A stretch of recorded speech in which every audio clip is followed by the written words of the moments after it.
إن الحمد لله أحمده وأستعينه وأستغفره وأؤمن به وأتوكل عليه وأعوذ به من شرور أنفسنا ومن سيئات أعمالنا من يهده الله فلا مضل له ومن يضلله فلا هادي له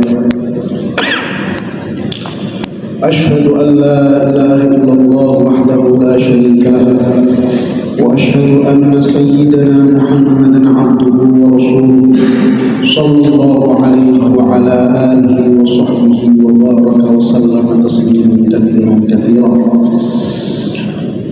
قال الله تعالى في كتابه الكريم: أعوذ بالله من الشيطان الرجيم. بسم الله الرحمن الرحيم.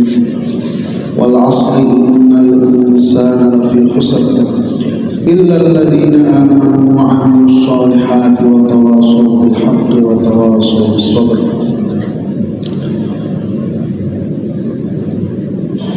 وقال النبي صلى الله عليه وسلم: المؤمنون هينون لينون كالجمل الآنف إن قيل انقاد وإن أنيخ على صخرة استناخا أو كما قال رسول الله صلى الله عليه وسلم. Alhamdulillah, para hadirin yang dimuliakan oleh Allah Ta'ala, jamaah sholat maghrib yang dimuliakan oleh Allah Subhanahu Wa Ta'ala. Lagi dan lagi kita bersyukur kepada Allah Subhanahu Wa Ta'ala, di mana Allah Subhanahu Wa Ta'ala masih memberikan banyak sekali nikmat kepada kita. Di antara nikmatnya Allah, hari ini kita bisa sholat maghrib secara berjamaah. Ini bukan kemampuan kita, tapi semata-mata taufik daripada Allah. Berapa banyak orang yang memang bisa sholat berjamaah, tapi berapa banyak juga orang yang tidak bisa sholat berjamaah. Kalaulah ini bukan pilihan Allah, tentunya yang lebih kuat daripada kita, yang lebih paham agama daripada kita, yang lebih sehat daripada kita, akan lebih mengerjakan agama daripada kita. Tapi agama ini bukan soal kekuatan, agama ini bukan soal siapa yang paling pintar, agama ini soal taufiknya Allah. Siapa yang dia dapatkan taufik daripada Allah, maka dia akan mudah untuk mengerjakan perintah kita. Tapi siapa dia yang tidak dapatkan taufik daripada Allah, meskipun dia itu dekat dengan masjid, meskipun dia dekat dengan pesantren, meskipun dia itu anaknya kiai, kalau nggak dapat taufik nggak akan bisa mengerjakan agama. Zaman dulu ada dua Musa, ada Nabi Musa, ada Musa Samiri. Nabi Musa itu dididik oleh Fir'aun, musuhnya Allah Ta'ala. Musa Samiri itu dididik oleh malaikat Jibril. Sama-sama namanya Musa. Yang satu dididik oleh Nabi, yang satu dididik oleh Fir'aun. Hidup di istananya Fir'aun dengan penuh kezalimannya, menyaksikan kejahatan Fir'aun, menyaksikan tangan besinya Fir'aun. Tapi Allah Ta'ala berikan taufik kepada dia, sehingga dia terpilih menjadi Nabi, sehingga dia amalkan agama, dan Allah Ta'ala berikan kemenangan dia melalui agama. Tapi satu Musa, dia dididik, yang dididik bukan Pak Guru, yang dididik bukan dosen, yang dididik itu pengantar wahyu dari Allah ke Nabi Muhammad, ke para Rasul, malaikat Jibril. Orang hebat apa itu? Tapi kalau dia nggak dapatkan taufik, ya dia nggak akan bisa amal agama, bahkan dia jauh daripada agama. Jadi Musa Samiri itu telak karena mengajak kaumnya Nabi Musa untuk menyembah berhala berupa sapi berupa patung sapi, patung anak sapi. Jadi ceritanya Musa Sambi itu dilahirkan, ibunya meninggal dunia. Kemudian dia diletakkan di hutan. Nah, malaikat ini kasihan ini kepada anak manusia, tidak ada yang ngurus, ibunya meninggal. Akhirnya malaikat Jibril yang turun memberikan ngasih makan kepada dia, ngasih minum kepada dia. Akhirnya jadi namanya itu Musa. Tapi karena dia tidak dapat taufik daripada Allah Ta'ala, tidak dapatkan hidayah daripada Allah Ta'ala, ya akhirnya dia tidak amal agama. Fa Musa alladhi rabbahu Jibril kafir wa Musa alladhi rabbahu Fir'aun mursal. Musa yang dididik malaikat Jibril itu jadi kafir, Musa yang dididik sama Fir'aun itu jadi nabi. Kenapa bisa begitu? Intinya karena semuanya kembali kepada taufik Allah. Siapa yang dia itu dapat hidayah daripada Allah, meskipun dia jauh dari lingkungan agama, dia nggak pernah belajar agama, dia nggak dekat dengan ulama. Kalau dia dapatkan taufik dari Allah, ya dia bisa amal agama. Tapi meskipun dekat dengan pesantren, dekat dengan agama, dekat dengan orang-orang yang paham agama, tapi kalau tidak dapatkan taufik, maka dia tidak akan bisa amal agama. Meskipun orang tinggalnya di Mekah sana, di dekat Ka'bah sana, kalau nggak dapat taufik, ya dia nggak akan kenal Islam. Siapa? Abu Jahal. Tinggalnya di depan Ka'bah, tinggalnya di Mekah, tapi kalau tidak dapat taufik, nggak dapat hidayah, ya nggak bisa amal agama. Maka kita ini yang betul-betul syukur kepada Allah Ta'ala, karena Allah Ta'ala masih memberikan taufik kepada kita, dan semoga taufik ini terus berlanjut terus sampai nanti kita meninggal dunia. Para hadirin yang dimuliakan oleh Allah Subhanahu wa Ta'ala, Nabi Agung Muhammad Sallallahu Alaihi Wasallam ini datang kepada umat di zaman itu, zamannya para sahabat. Beliau datang bukan untuk memperbaiki ekonomi, bukan untuk memperbaiki masalah tentang pangan, bukan untuk memperbaiki tentang masalah pendidikan, bukan untuk memperbaiki tentang teknologi juga, bukan. Tapi baginda Nabi Muhammad SAW datang kepada umat ini adalah untuk memperbaiki hati-hati para umat. Yang diperbaiki bukan jasadnya, tapi hatinya. Karena dengan hati yang baik, maka nanti semuanya akan jadi baik. Kalau orang itu hatinya baik, kalau umat itu punya hati yang baik, maka semua masalah-masalah akan diselesaikan oleh Allah Ta'ala. Yang bisa menyelesaikan semua masalah yang ada di muka bumi itu bukan tergantung teknologi, bukan tergantung ekonomi, bukan tergantung jasa dia, bukan tergantung perkara-perkara simbolik, tapi tergantung kepada hati manusia. Ketika hati itu memang baik, maka seluruh masalah bisa diselesaikan, baik masalah pribadi ataupun masalah sosial secara umum, itu bisa diselesaikan. Maka yang dibina oleh baginda Rasulullah SAW ini adalah urusan hati. Hadirin yang mulia, ketika hati ini dibina dengan baik, imannya dia disempurnakan, dia disempurnakan, muamalah dia, cara mendapatkan harta, cara membelanjakan hartanya diperbaiki, muasyarah dia, pergaulan sosial dia, pergaulan dia dengan sesama tetangga, pergaulan dia dengan sesama umat manusia, pergaulan dia dengan keluarganya diperbaiki, dan kemudian akhlak dia juga diperbaiki. maka Allah Ta'ala telah selesaikan masalah-masalah.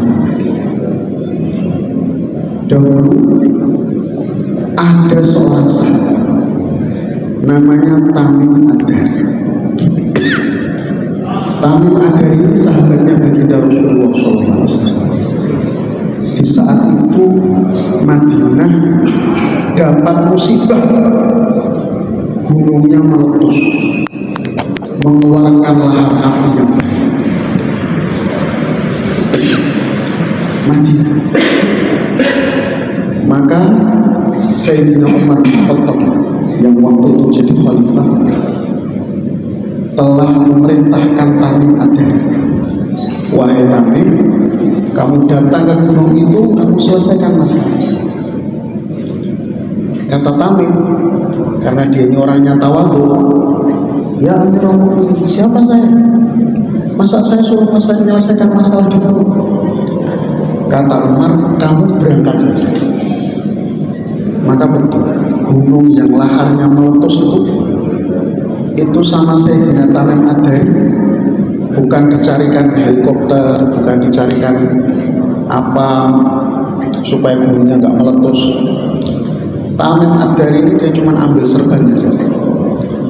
Maka kemudian dia halau api itu seperti dia menghalau kambing-kambing. Dan api yang tadinya sudah keluar dari gunung itu kemudian masuk ke dalam gunung lagi. Pertanyaannya adalah, Sayyidina Tamim Ad-Dari bisa seperti ini? Yang kuat itu fisiknya atau hati?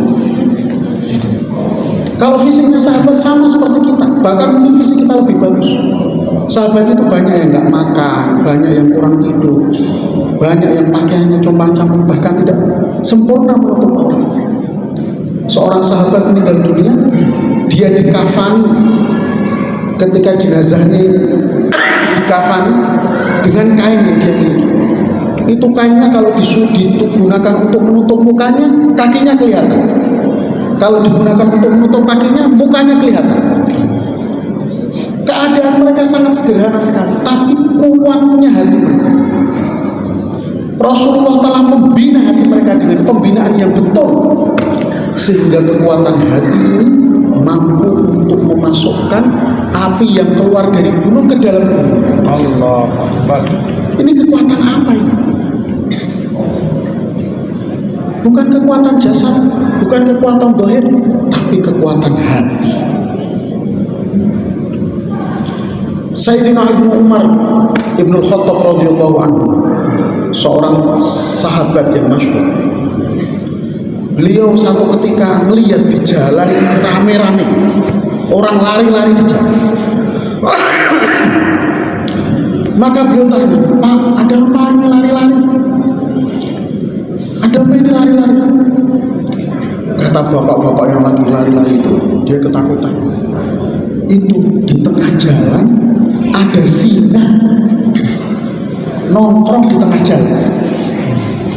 Ada singa nongkrong sambil ngopi-ngopi di tengah jalan, orang takut semua.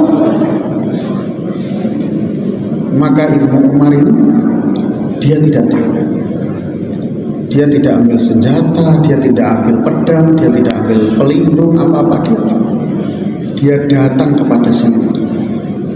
Kemudian dia pegang telinga singa, kemudian dia singkirkan dari jalan. Singa itu suruh balik ke hutan lagi. Pertanyaannya, ini kekuatan jasadiah atau kekuatan hati? Kalau jasadiahnya Ibnu Umar, mungkin kita lebih kuat daripada Ibnu Umar, mungkin kita lebih sehat daripada beliau. Tapi yang kuatnya adalah hatinya. Hati yang senantiasa ditempa oleh baginda Rasulullah SAW. Banyak masalah-masalah yang selesai bukan diselesaikan dengan zahir, tapi diselesaikan dengan batin. Satu ketika Rasulullah SAW bersama dengan 3 sahabat, Abu Bakar, Umar, dan Utsman, naik ke satu gunung. Di gunung gunung itu tiba-tiba bergetar, gempa. Gunung itu Gunung Uhud. Jadi Rasulullah naik ke Gunung Uhud bersama 3 sahabatnya. Gunungnya itu gempa. Ini kita kalau gempa gimana? Hah? Ya lari semua. Yang ceramah pun ikut lari. Rasulullah di atas gunungnya gempa. Kata oleh Rasulullah SAW, gunungnya itu diinjak. Ihsa ya, diam wahai, fa inna alaika siddiqun wa syahidan. Diam wahai Uhud, jangan gempa, jangan ada gempa, karena di atas kamu ini ada Siddiq, ada Abu Bakar. Abu Bakar kan julukannya Abu Bakar As-Siddiq. Wasyahidan, dan ada 2 orang yang syahid, yaitu Sayyidina Umar dan Sayyidina Utsman. Rasulullah nggak bilang diam kamu Uhud, gara-gara ini saya ada Nabi. Enggak, terlalu tinggi Nabi. Beliau cuma menyampaikan ini, di atas kamu ini ada sahabat saya, Abu Bakar Siddiq, Umar sama Utsman. Diam. Coba sekarang, ada nggak diantara kita bisa seperti itu? Lagi gempa diinjak, tambah kencang gempanya. Kenapa? Kalau kita yang nginjak itu gempanya nggak berhenti, tapi kalau yang nginjak itu baginda Rasulullah SAW itu gempanya berhenti. Karena hatinya. Karena yang ada di atas gunung Uhud itu orang yang hatinya kuat. Maka pentingnya kita membina hati. Masalah-masalah yang ada di dunia, apa saja masalah itu, masalah ekonomi kita, masalah akhlak dan moral kita, masalah negara kita, masalah bangsa kita, masalah seluruh orang yang ada di muka bumi ini, semuanya akan selesai, semuanya akan diselesaikan oleh Allah kalau umat ini hatinya betul. Kalau orang Islam ini hatinya betul, apa yang pertama dibetulkan? Yang pertama dibetulkan adalah yakinnya. Yang pertama dibetulkan adalah tauhidnya. Bagaimana kita semua membina hati kita supaya betul-betul yakin kepada Allah, yakin kepada janji-janji Allah, yakin kepada kampung akhirat. Ini yang harus kita bina betul. Kita ini memang hidup di dunia, dan di dunia ini adalah tempat kita diuji oleh Allah Subhanahu wa Ta'ala. Maka dalam ujian itu kita mau yakin kepada Allah atau yakin dengan apa yang kita lihat. Nabi telah sampaikan bahwa Allah yang memberikan rizki, bahwa Allah yang memelihara kita, Allah yang menciptakan kita. Terus kita yakin nggak dengan rizkinya, kalau bahwa rizki itu datang dari Allah? Hari ini secara zahir, secara kasat mata kita, yang ngasih rizki itu pekerjaan kita, yang ngasih rizki sawah kita, yang ngasih rizki kantor kita, yang ngasih rizki lembaga kita, yang kita lihat dengan mata kepala zahir itu begitu. Tapi padahal Rasulullah mengatakan rizki itu datangnya dari Allah. Rizki itu bukan dari sawah kita, bukan dari kantor kita, bukan dari toko kita, tapi rizki itu datangnya dari Allah. Berapa banyak orang yang punya sawah tapi dia tidak dapatkan rizki apa-apa. Berapa banyak orang punya toko tapi dia tidak dapatkan rizki dari toko. Karena rizki itu datangnya dari Allah. Nah, ini yang mau kita tanamkan betul-betul dalam hati kita. Kita harus yakin bahwa pekerjaan kita tidak mendatangkan rizki. Yang mendatangkan rizki hanya Allah Subhanahu wa Ta'ala.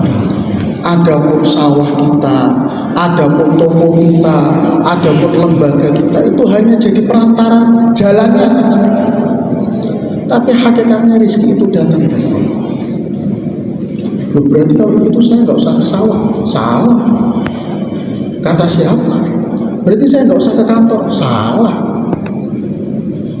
Allah Ta'ala itu tetap memerintahkan kita untuk melakukan asbab,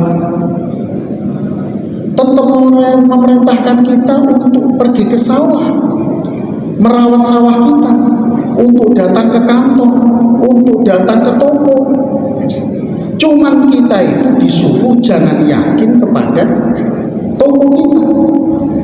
Kita itu disuruh jangan yakin kepada sawah kita. Boleh tetap ke sawah, boleh tetap ke kantor, boleh tetap ke toko, tapi yakinnya hanya kepada Allah. Jadi kita harus yakin Allah yang menanggung rezeki kita. Sawah jalan, sawah nggak jalan, kalau kita itu masih jatahnya dapat rezeki, ya pasti dapat rezeki. Tapi kalau sawahnya jalan, jatahnya kita nggak dapat rezeki, ya nggak akan dapat rezeki. Makanya Rasulullah tidak mendidik para sahabat itu untuk meninggalkan kebun, meninggalkan berdagang.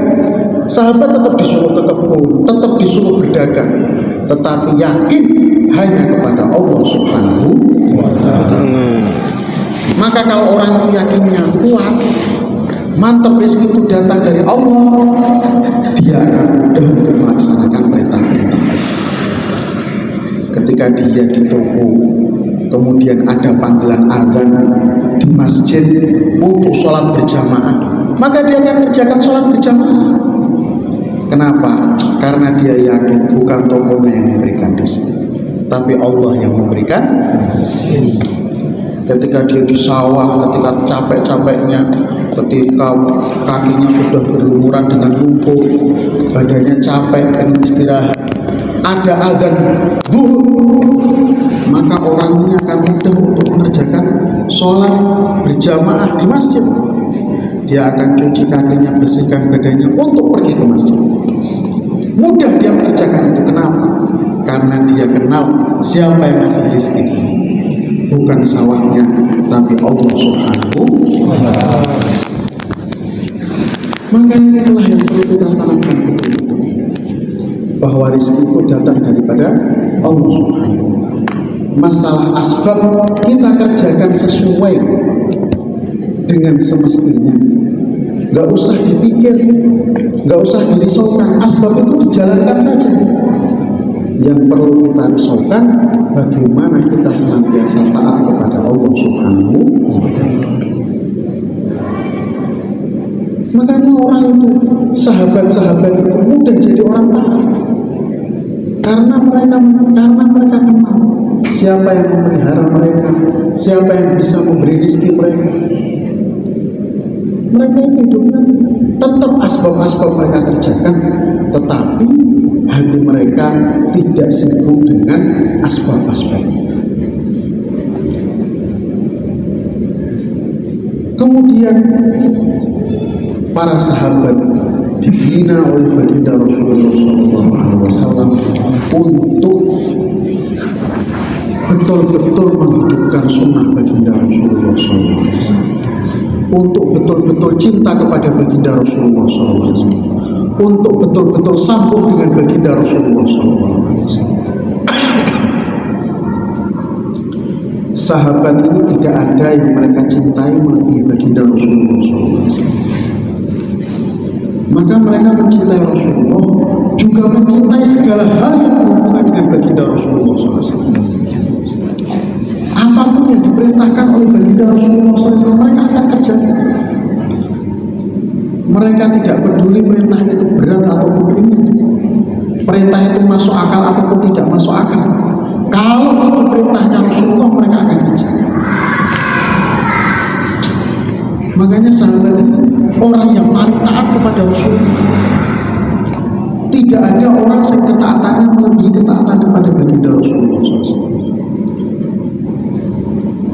Ketika sahabat melihat Rasulullah melemparkan cincin yang terbuat, Rasulullah SAW punya cincin karena beliau merasa tidak cocok cincin dari emas, maka cincin itu dilempar.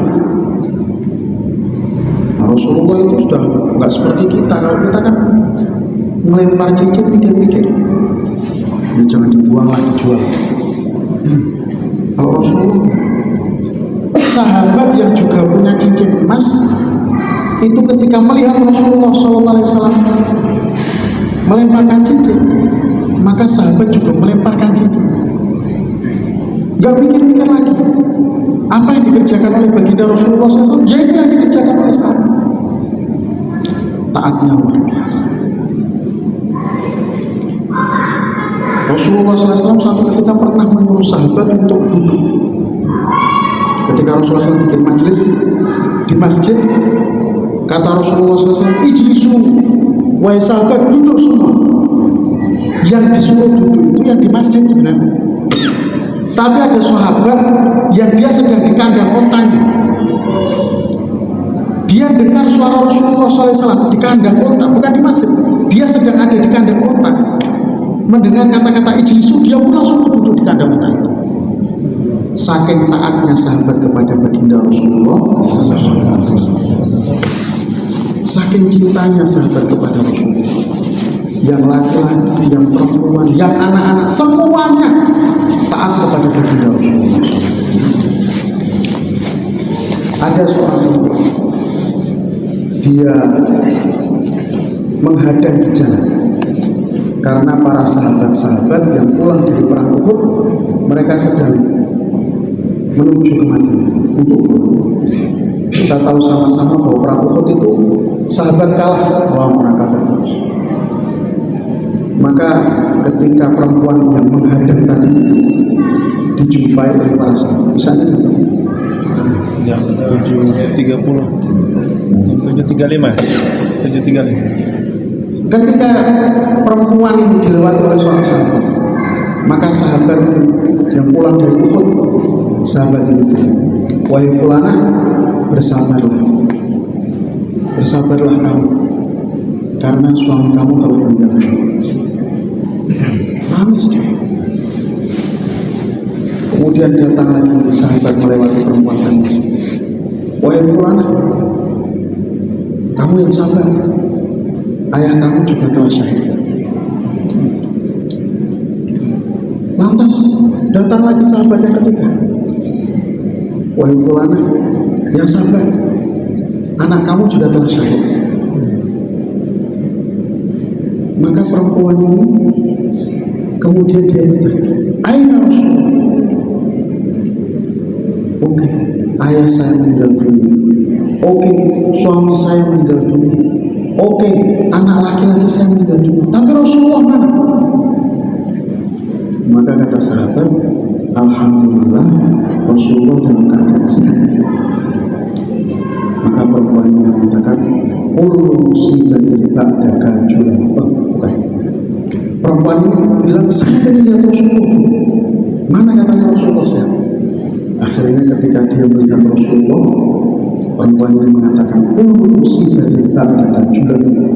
Setiap musibah itu akan menjadi ringan, tidak akan terasa dengan wujudnya atau dengan diobati wujudnya sehatnya Rasulullah.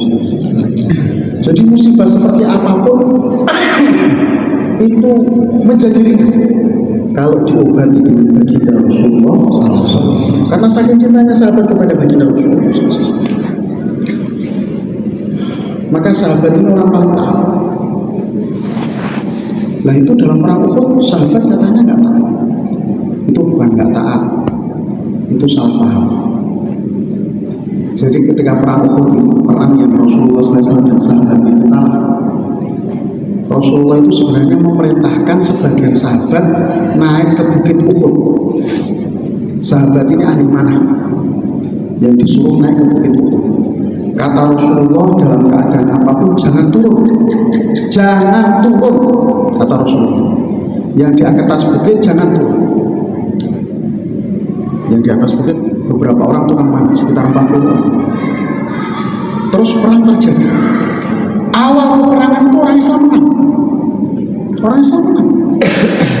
pasukannya orang kafir itu sudah dipukul mundur. Orang yang di atas bukit ini, dia punya pemikiran begini, nah, ini kita sudah menang, turun saja. Kata sebagian yang lain, jangan turun. Kata Rasulullah, jangan turun. Kata sahabat, nggak apa-apa turun. Nggak boleh turun itu tadi. Sekarang nggak apa-apa turun. Maka akhirnya banyak yang turun. Terus karena di pihak orang kafir itu ada yang cerdik, namanya Khalid bin Walid. Waktu itu masih kafir. Dia cerdik sehingga dia naik ke atas bukit membunuh sahabat-sahabat yang ada di bukit. Akhirnya orang Islam diserang balik, orang Islam akhirnya kalah, 70 sahabat meninggal. Ceritanya begitu. Umat ini hari ini kata ulama pemahamannya seperti sahabat yang naik di atas bukit tadi. Hari ini penyakit umat ini adalah salah paham. Dan dengan salah paham ini kemudian umat ini dihinakan di mana-mana, tidak bisa amal agama di mana-mana, dihancurkan di mana-mana. Yaitu pemahaman apa? Pemahaman bahwa perintah itu adalah dulu, sekarang perintahnya lain lagi. Ayo kamu dakwah. Dakwah itu kan dulu, zamannya Wali Songo. Zaman sekarang beda lagi. Sekarang kita mikir ekonomi saja. Ayo kamu dakwah lagi. Wah, dakwah itu kan dulu, zamannya Nabi. Zaman sekarang mikir masalah pendidikan saja. Zaman sekarang mikir masalah pembangunan saja.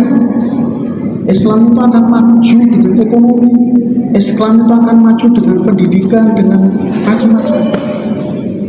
Tapi dia tinggalkan asas, yaitu dakwah. Sehingga salah paham yang seperti ini mengakibatkan kemudian umat Islam sekarang kalah di mana? Umat Islam tidak berwibawa, umat Islam direndahkan di mana?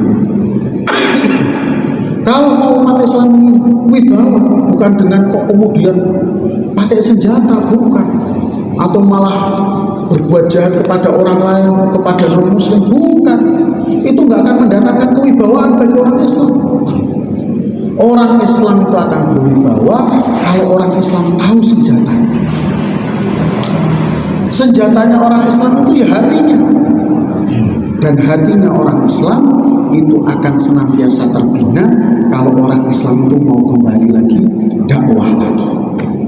Orang Islam itu mau kembali lagi memperhatikan hati, mengupayakan hatinya, membina hatinya, sehingga hatinya menjadi hati yang kuat, hati yang tawajuh kepada Allah, hati yang senantiasa minta pertolongan kepada Allah, menunaikan hak-hak orang lain, tidak zalim kepada sesamanya. Maka kemudian nanti umat Islam ini akan dimuliakan oleh Allah. Tapi kalau orang Islam pemahamannya masih beda, kewajiban dakwah itu dulu, mikirkan agama itu dulu, mengajak memperbaiki diri itu dulu, sekarang perintahnya sudah beda lagi. Ini salah paham yang kemudian menjadikan kemunduran umat Islam. Maka kita ini perlu melatih diri kita lagi, mengembalikan diri kita lagi, memperbaiki diri kita lagi. Dahulu zaman sahabat umat Islam, Masya Allah, seorang sahabat, satu orang sahabat ditakuti oleh satu negara. Ya, karena sahabat ini memang betul-betul hatinya ta'aluk kepada Allah. Tapi hari ini kita, Masya Allah, tidak ada. Maka perlunya kita itu lagi, perlunya kita itu memperbaiki diri. Singa itu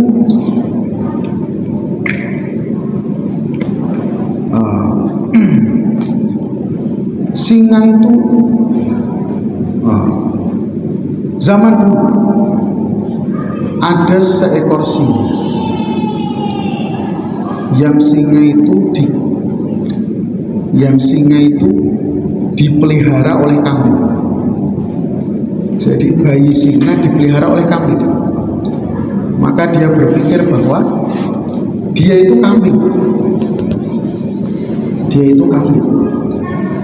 Mengembek seperti kambing, makan rumput seperti kambing. Dia nggak melihat potensi dia.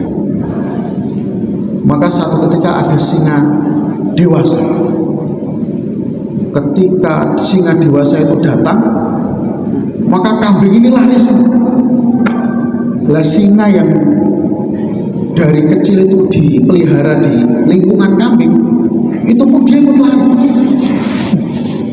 Maka singa itu dia tidak menangkap kambing, dia menangkap singa yang tumbuh di lingkungan kambing. Dia ditangkap, nggak dimakan. Dia dikasih nasihat, kamu itu kenapa lari? Loh, saya takut, itu orang-orang pada takut, ya saya ikut takut. Enggak, kamu itu beda. Loh, masa saya beda? Ini saya ngembek juga. Enggak, kamu tuh mengaum, bukan ngembek. Loh, masa? Coba kalau kamu gak percaya sih, dia dibawa ke sungai, disuruh ngaca. Kan dulu nggak ada kaca kan, adanya sungai. Suruh ngaca. Lihat, oh, wajah saya ternyata beda sama kambing-kambing itu ya. Iya, kamu tuh sama dengan saya. Terus ini makanan saya, makanan kamu tuh makanan salah. Kamu tuh gak makan rumput, kamu tuh makan daging. Coba ini makan daging. Oh, ternyata enak dagingnya. Ya ini makanan kamu. Nah, tapi saya sudah terbiasa makan rumput. Bagaimana? Ya enggak, sekarang ganti makan daging. Kamu tuh kambing-kambing itu makanan kamu. Oh begitu ya? Iya. Terus ini gimana? Saya ini nggak punya kekuatan apa. Pokoknya dari kecil itu nggak pernah dipakai, nggak pernah dilatih. Sampai dewasa, giginya nggak pernah dilatih. Sehingga ya giginya bukan untuk makan daging, untuk ngambil rumput. Melompatnya, menerkamnya nggak bisa. Ya sudah, sini kamu saya latih dulu. Sekarang latihan pertama, pelajaran pertama, kamu latihan mengaum dulu, jangan ngembek. Ini latihannya berapa hari? Cukup 3 hari saja. Latihannya apa? Oke, belajar ya 3 hari. Bawa nampan, bawa ke masjid. Terus sekarang saya mau latihan menerkam. Hukumnya biar kuat bagaimana? Ya kalau latihan biar kukunya kuat ini nggak cukup 3 hari, itu harus 40 hari. Begitu. Jadi percaya nggak percaya silakan. Kemudian dia harus melatih instingnya dia supaya dia ahli dalam ilmu. Kemudian dia harus menghidupkan jiwanya dia lagi supaya jiwa kesingaannya itu hidup, bukan jiwanya jiwa kambing yang lari. Kata singanya yang satu, ini kamu harus 4 bulan. Begitu. Maka hadirin dimulakan oleh Allah Subhanahu wa taala, umat ini sebenarnya punya kekuatannya. Kekuatannya ada dalam hati. Dan hatinya akan berfungsi hebat seperti tadi para sahabat kalau umat ini mau ditarbiyah. Umat ini kehilangan jati dirinya, kehilangan keyakinannya, kehilangan amalannya, kehilangan cara berpandangnya. Maka umat ini perlu untuk diperbaiki lagi. Gimana memperbaikinya? Gimana? 3 hari? Wah, ini 3 hari itu terlalu sebentar. Nah, maka insya Allah saya harap kita ini semua ambil bagian dalam usaha untuk memperbaiki kita dan memperbaiki dan mengajak umat untuk memperbaiki diri masing-masing. Jadi dakwah ini bukan kita mau memperbaiki umat, salah. Dakwah ini kita mau memperbaiki diri kita dan mengajak umat supaya memperbaiki diri mereka masing-masing. Maka ya dengan keluar di jalan Allah Subhanahu wa taala nanti dengan izin. Jangan keluar di jalan Allah taala tanpa izin. Jadi kita dakwah ini juga memperbaiki hubungan kita dengan Allah, tapi juga memperbaiki hubungan kita dengan makhluknya Allah Ta'ala. Kalau antum yang ada di kantor, umpamanya antum yang jadi polisi-polisi di sini, boleh keluar di jalan Allah Subhanahu Wa Ta'ala, tapi dengan izin ataupun waktu-waktu libur. Insya Allah ya. Mungkin saya nggak tahu waktu liburannya kapan. Nanti insya Allah kalau datang waktu libur ada tasbih lagi di sini. Dan semoga nanti kita semua bisa keluar di jalan Allah Subhanahu Wa Ta'ala. Insya Allah Pak ya. Sekian yang bisa saya sampaikan. Ada beranya dari Allah Subhanahu Wa Ta'ala, ada salahnya dari saya sendiri. Allahumma barik. Assalamualaikum warahmatullahi wabarakatuh.